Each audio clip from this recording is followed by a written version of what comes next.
Welcome to Penrose Learning, where we make understanding easy.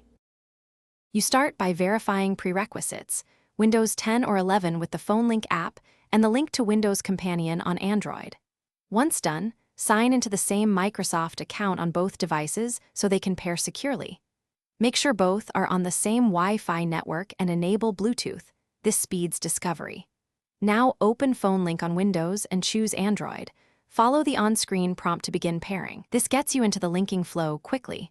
No waiting for drivers or extra apps.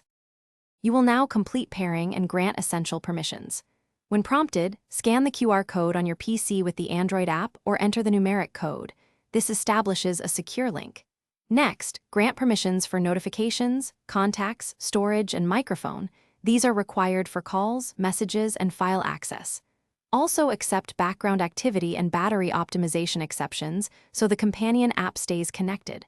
Once accepted, the apps will finalize syncing. You should see messages, notifications. Finish by testing core features. Send an SMS from Windows, open a photo from your phone, and place a call. This confirms the link is working. If things go wrong, first toggle Wi-Fi and Bluetooth on both devices, then relog into your Microsoft account. That resolves most sync errors.